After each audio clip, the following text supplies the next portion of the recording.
اپنے دلوں کو ٹٹول کر جائزہ لیں، دیکھنا کہیں گناہوں سے اس پر زنگ تو نہیں چڑھ گیا۔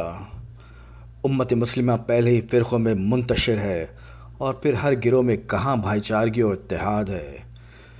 صاحب جتنے لوگ اتنے نظریات ہے۔ وہ صحابہ رسول صلی اللہ علیہ وسلم اور سلف صالحین کا کیسا ایمان و تقویٰ اور قربانیاں و صبر تھا۔ آج ہم ان کو دیکھتے تو کہتے کہ یہ کیسے غربا اور مفلس ہیں، اور وہ صحابہ رضی اللہ عنہم ہمیں اس دنیا پرستی اور منچلی دینداری میں دیکھ لیتے تو حیرت میں پڑ جاتے، گویا کہ ہم ان کی نظروں میں گمراہ اور حد سے گزرنے والے دکھائی دیتے۔ ہمارے دلوں میں وہ ایمان کی کیفیت نہیں، تبھی تو ہم میں دنیا کی حرص و طمع ہے، ہم میں آخرت کی فکر کم اور دنیا سے زیادہ لو لگاؤ ہے۔ ہم دین کو محض ایک مشغلہ سمجھ بیٹھے، جب چاہے اپنی مرضی سے سمجھے اور جب چاہے اس سے بے پرواہ ہو گئے۔ ہم دنیا میں مہو ہو کر دنیا کمانے میں اپنی عمریں ضائع کر رہے ہیں۔ ہمارے دلوں میں بزدلی ہے اور ہم بے حس ہو گئے ہیں۔ ہم دنیاوی نام و مفاد اور رتبہ و شہرت کی خاطر حرام کو حلال اور حرام کو حلال کرنے پر اڑ گئے ہیں۔ کیا ہم اللہ تعالیٰ کے اس فرمان کو بھول گئے جو سورہ توبہ آیت نمبر 38 میں ہے؟ سنو، دنیا کی زندگی تو آخرت کے مقابلے میں کچھ یوں ہی سی ہے۔ پھر اس دنیا میں ہر ایک شخص کی بھاگ دوڑ کیسی؟ جائیداد و دولت کی خاطر، نام و شہرت کی خاطر، عیش و آرام اور دنیا کی لذتوں کی خاطر۔ نہ ہم دنیا میں مسافر کی طرح جیتے ہیں اور نہ ہی دنیا کو قید خانہ سمجھتے ہیں۔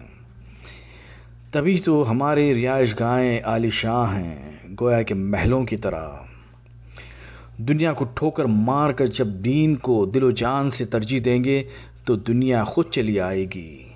دینے والا تو اللہ ہی ہے۔ جب اللہ ہم سے راضی ہو جائے تو دنیا میں خیر دے گا اور آخرت میں بھی خیر و بھلائی عطا فرمائے گا۔ بس ہم کو چاہیے کہ ہم اس کی بندگی اور شکر گزاری کریں۔ یاد رکھو، ہمارے دلوں میں ایمان کا نہ ہونا ہی ہماری بدبختی اور مفلسی ہے۔ دین سے دوری ہمارے لیے دنیا و آخرت میں رسوائی اور شکست ہے۔ سچ تو یہ ہے کہ ہر کوئی دل و دماغ لگایا ہوا ہے کہ دنیا میں کامیاب کیسے بنے اور کیسے جئیں۔ دنیا سے اتنی دلچسپی کہ آخرت کو بھلا ہی دیے۔ دور حاضر میں مسلمانوں کی اکثریت کا یہ حال ہے کہ دنیا کی حرص میں ہر کوئی غوطہ زن ہے۔ پھر ہدایت کیسے ملے گی؟ سچ تو یہ ہے کہ اللہ تعالیٰ سورہ زمر آیت نمبر 37 میں فرماتا ہے، اور جسے اللہ ہدایت دے اسے کوئی گمراہ کرنے والا نہیں۔